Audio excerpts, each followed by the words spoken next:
I think it's important for the dialogue between Pakistanis and Americans to proceed for two main reasons, one actually for each country. For Pakistanis, the United States is a critical partner and an influence, not only in their country but in their region.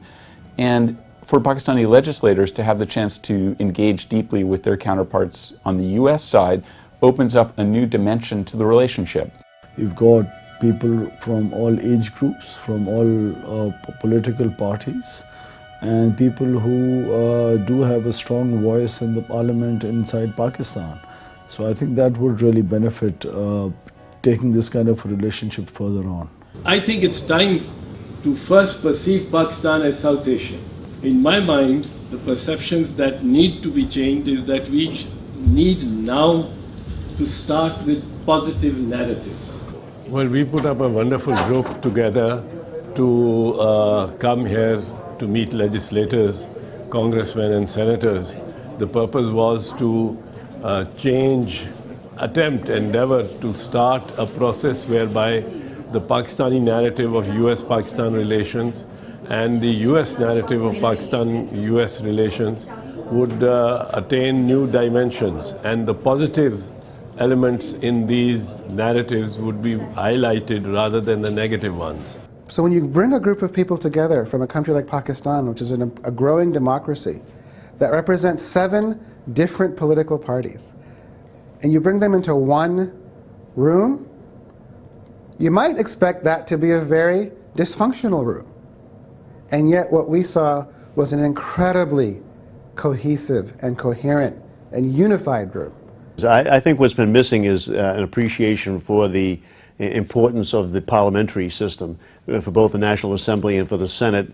And we've been too focused on the executive and the military over there and really haven't been talking to the people that are going to set the rules going forward, going to have the oversight to really address issues like corruption, issues like their budgetary needs, trade, energy. And I think it's really helpful for us to get that dialogue going and find out ways that we can be supportive and that we can understand better what's going on. By bringing legislators together, we can help deepen the understanding of Pakistan's democracy, its electoral system, the way that legislators need to govern in a civilian-led system.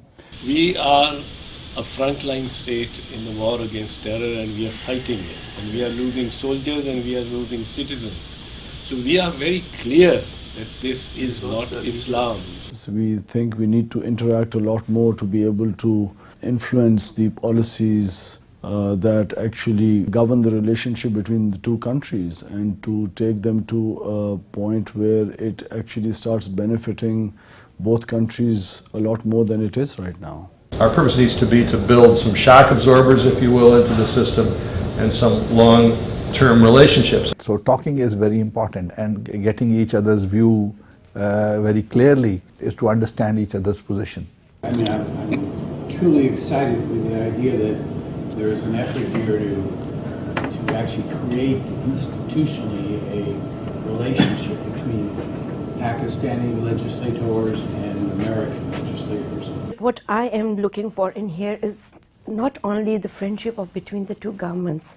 I want friendship between the two nations. I want Americans to come and interact with the Pakistani people and Pakistanis coming and interacting with the American people and knowing each other better. People-to-people contact is a must, and those are the good relations. Yes, pleasure to be with you. Hi. Nice meeting you. Morning. Thank you. We found on the Hill that people were receptive. People had, despite a very diffused focus in terms of their agendas, they had the interest to listen to the Pakistan story, and a lot of them appreciated the new angle of the Pakistan story.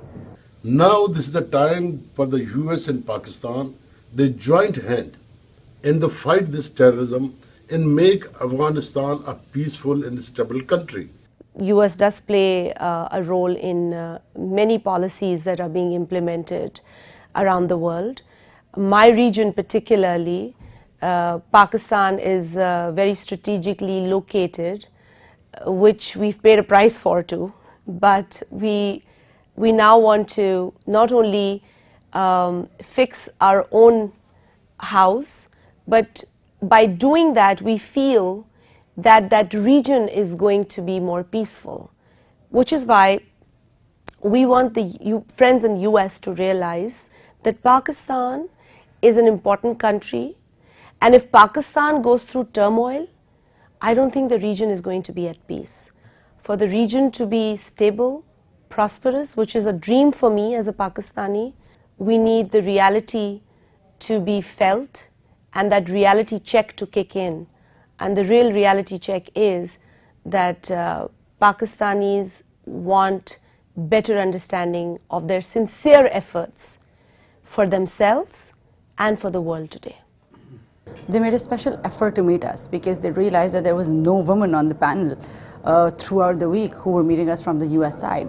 So these women actually made a special effort to meet the women of our delegation, which was quite helpful because it allowed us to focus primarily on the women issues and even the children issues. So these small closed meetings, they proved to be really helpful for us to articulate how we felt about these issues. I understand that the delegation was up on the Hill having the first of your meetings with the Senate. And so I want to tell you how important we think the program is. We're so delighted to be able to support it. It was expected from our visit here in Washington to change the perceptions of the people at Capitol Hill, and I think that to a large extent we have been very much successful in that, because the prevailing perceptions when we talk to them and when we relate the current situation in Pakistan, I think it's totally a new story for the people here in Capitol Hill. When Pakistani comes to the United States and invest here, and American companies go back to Pakistan and invest there, they are creating jobs, and that is what everyone around the world, especially Pakistan and the United States, want. We want our kids to live in a peaceful environment, in a prosperous environment, where our kids can go to school, grow up, be productive members of this world. I think the biggest takeaway I had is the difference between the reality and the perceptions. Both countries view each other through certain narrow visions that the media or other people paint, and underneath it all there's a whole stream of interactions and interests that coincide, people with similar values and similar wishes for each other. By and large, what the Pakistanis seem to want and what Americans seem to want largely coincide. So we can get to the point of people seeing each other more accurately, partly because they've met in person, and I think we've done a service to building a stronger relationship. There is a need to continue this work. It should not be a one-off thing. It should be a regular feature of the two legislative branches to interact with each other under an institutionalized mechanism. So it's a matter of, it's a challenge that we need to develop some kind of a mechanism by which this interaction between the two legislatures becomes a permanent feature. The partners in bringing this group of Pakistanis to the U.S. and engaging them with their counterparts is made up of three organizations: Convergence, the Consensus Building Institute, and PILDAT, a Pakistani institution that focuses on the legislature there. Our role and our commitment is to foster inclusive dialogue and help build at least understanding and potentially some agreement too between Pakistanis and Americans on the best way forward for the relationship. We need to remove the doubts, and we need to come out with a more clear policy on where the US stands in the region where I belong.